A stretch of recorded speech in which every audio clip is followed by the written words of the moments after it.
इस दुनिया में शायद ही कोई ऐसा व्यक्ति होगा जिसकी जिंदगी में कोई परेशानी ना हो।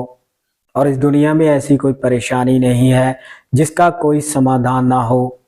मगर फिर भी कुछ लोग अपनी परेशानियों से बचने के लिए गलत रास्तों को चुन लेते हैं। वो भूल जाते हैं कि गलत रास्तों पे चलना खतरों से खाली नहीं होता। और बिल्कुल ऐसा ही होता है आज की सच्ची घटना में भी, जहाँ पे एक महिला की गलती की वजह से एक व्यक्ति हमेशा के लिए इस दुनिया को छोड़कर चला जाता है। और जब लोगों को असलियत का पता चलता है तब उन्हें अपने कानों पर यकीन ही नहीं होता। आदाब, नमस्कार, सत श्री अकाल दोस्तों, बहुत बहुत स्वागत है आपका CHD क्राइम सफर के एक नए एपिसोड में। उम्मीद करता हूँ आप सब ठीक ठाक होंगे। दोस्तों, आज की जो सच्ची घटना मैं आपको सुनाने जा रहा हूँ वो छत्तीसगढ़ से है। छत्तीसगढ़ में ही एक शहर पड़ता है कोरबा, और इसी कोरबा के अंदर एक थाना पड़ता है दीपका, और इसी दीपका थाने के अंतर्गत एक कॉलोनी पड़ती है ऊर्जा नगर। इसी ऊर्जा नगर कॉलोनी का रहने वाला जगजीवन राम की उम्र है लगभग 35 साल। जगजीवन राम की पत्नी का नाम धनेश्वरी, जिसकी उम्र है लगभग 32 साल। जगजीवन राम के 2 बच्चे हैं।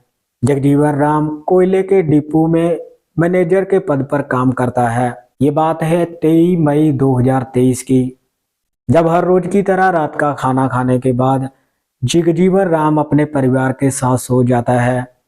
मगर जैसे ही रात के 12:30 बजते हैं तभी कोई व्यक्ति जगजीवन राम का नाम लेकर उसके घर का दरवाजा खटखटाता है। और जब वो व्यक्ति बार बार जगजीवन राम का नाम लेकर उसके घर का दरवाजा खटखटाता है तब जगजीवन राम के कानों में जैसे ही उसकी आवाज पड़ती है वो बिना कुछ सोचे समझे ही अपने कमरे से बाहर निकल जाता है। और जैसे ही वो घर के मेन दरवाजे पर पहुंचकर घर का दरवाजा खोलता है तब सामने वाला व्यक्ति किसी तेजधार हथियार के साथ उसके ऊपर जानलेवा हमला कर देता है।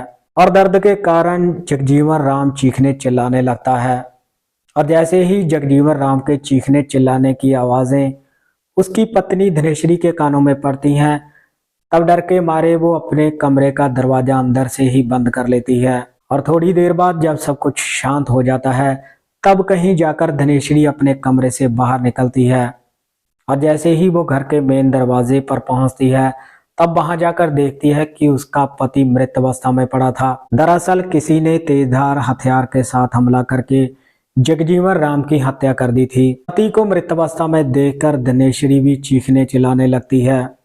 और जैसे ही उसकी आवाजें आसपास के लोगों के कानों में पड़ती हैं तब वहां पे लोगों की एक भीड़ इकट्ठी हो जाती है। और तब तक सुबह के 3 बज चुके थे। तभी कोई व्यक्ति पुलिस को भी इसके बारे में बता देता है। सूचना मिलते ही पुलिस भी घटना स्थल पर पहुंच जाती है। पुलिस जब वहां पर पहुंचती है तब देखती है कि जगजीवन राम की लाश के पास उसकी पत्नी धनेश्वरी और उसके बच्चे चीख चीख कर रो रहे थे। पुलिस जगजीवन राम की लाश को पोस्टमार्टम के लिए भेज देती है और धनेश्वरी से इसके बारे में पूछताछ करती है। तब जाकर धनेश्वरी पुलिस को एक एक करके सारी जानकारी दे देती है। अब पुलिस धनेश्वरी से पूछती है कि क्या तुम कत्ल करने वाले को पहचान सकती हो। धनेश्वरी इस पर पुलिस से कहती है कि साहिब, डर के मारे मैंने तो अपने कमरे का दरवाजा अंदर से ही बंद कर लिया था और जब तक मैं बाहर आई तब तक वो जा चुका था। पुलिस वाले मामले की जांच पड़ताल करने के लिए जगजीवन राम की CDR भी निकालते हैं, लेकिन उस CDR से पुलिस को कुछ भी नहीं मिलता।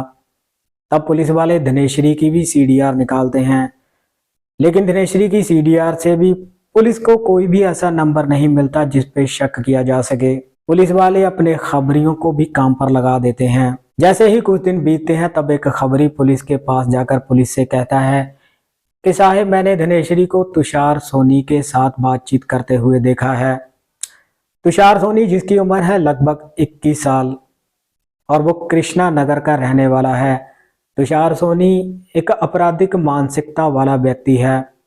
उसके ऊपर पहले से ही कई तरह के आपराधिक मामले भी दर्ज हैं, जिसके कारण वो कई बार जेल भी जा चुका है। पुलिस वाले फौरन ही तुषार सोनी को अपनी हिरासत में लेकर आते हैं और उससे जगजीवन की हत्या के बारे में पूछताछ करते हैं। इस पर तुषार सोनी पुलिस से कहता है कि जगजीवन राम को किसने मारा है इसके बारे में मुझे कोई भी जानकारी नहीं है। मगर अब पुलिस वाले अंधेरे में तीर चलाते हुए तुषार सोनी से कहते हैं कि धनेश्वरी ने तो अपना जुर्म कबूल कर लिया है और तुम्हारी भलाई भी इसी में है कि तुम भी अपना जुर्म कबूल कर लो, वरना सच उगलवाने के हमें और भी कई तरीके आते हैं। पुलिस की ये बातें सुनकर तुषार सोनी भी टूट जाता है और वो अपना जुर्म कबूल कर लेता है। और अब पुलिस वाले तुषार सोनी की तहरीर पर ही धनेश्वरी को भी अपनी हिरासत में लेकर आते हैं और धनेश्वरी से जब पूछताछ करते हैं तब धनेश्वरी भी अपना जुर्म कबूल कर लेती है। और इस कत्ल के पीछे की कहानी पुलिस को धनेश्वरी जब सुनाती है, उसे सुनने के बाद पुलिस वाले भी सन्न रह जाते हैं। दरअसल धनेश्वरी की शादी जगजीवन राम से 2013 में हुई थी और उस समय जगजीवन राम के पास कोई भी नौकरी नहीं थी। हालांकि धनेश्वरी दिखने में इतनी खूबसूरत नहीं थी और अब समय का पहिया आगे घूमता है। धनेश्वरी 2 बच्चों की मां बन जाती है और आगे चलकर जगजीवन राम को भी कोयले के डिपो में नौकरी मिल जाती है।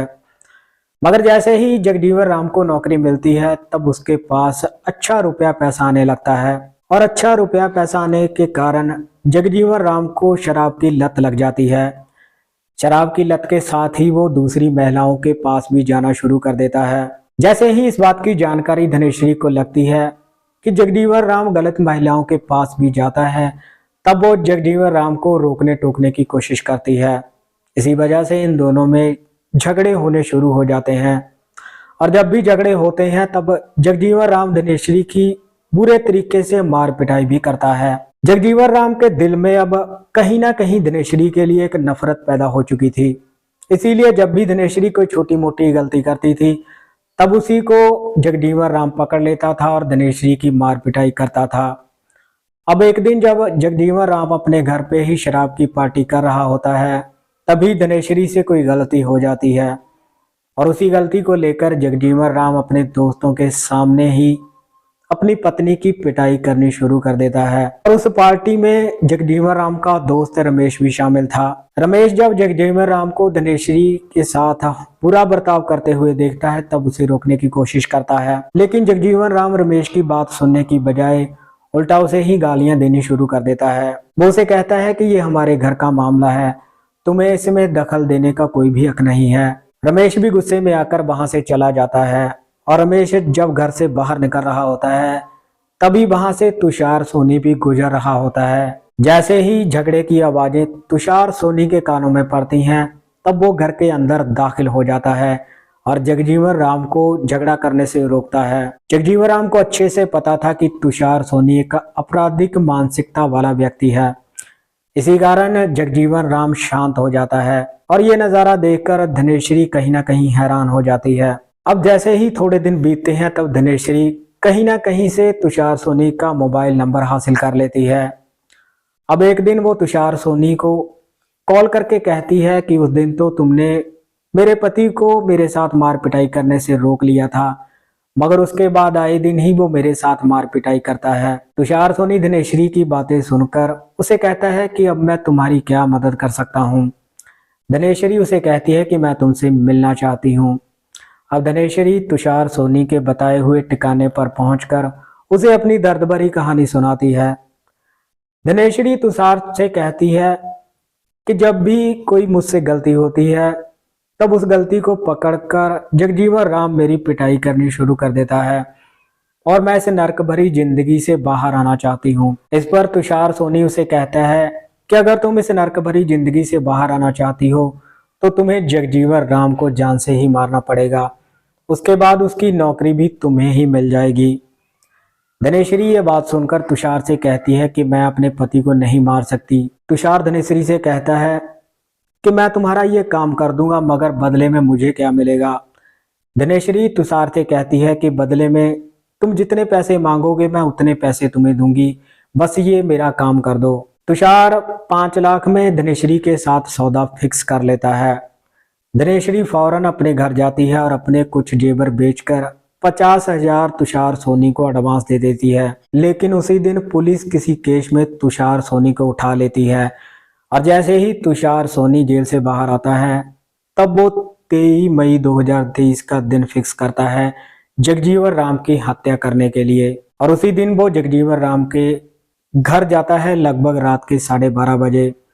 और जब वो घर का दरवाजा खटखटाता है और जैसे ही जगजीवन राम घर का दरवाजा खोलता है उसी समय तुषार सोनी तेजधार हथियार के साथ जानलेवा हमला करके जगजीवन राम की हत्या कर देता है। वाकई ये कहानी जब धनेश्वरी पुलिस को सुनाती है, उसे सुनने के बाद पुलिस वाले भी हैरान रह जाते हैं। अब पुलिस वाले धनेश्वरी की तहरीर पे तुषार सोनी और धनेश्वरी दोनों पर ही मुकदमा दर्ज करके उन्हें जेल में भेज देते हैं। इस घटनाक्रम के बारे में आपकी क्या राय है, आप कमेंट सेक्शन में जरूर रखिएगा। इस घटनाक्रम को सुनाने का मकसद किसी को परेशान करना या दुखी करना नहीं था, बल्कि आप सबको जागरूक करना है। तो मिलते हैं किसी और क्राइम की कहानी में, किसी और सच्ची घटना में। तब तक आप अपना ख्याल रखिएगा, सतर्क रहिएगा। जय हिंद।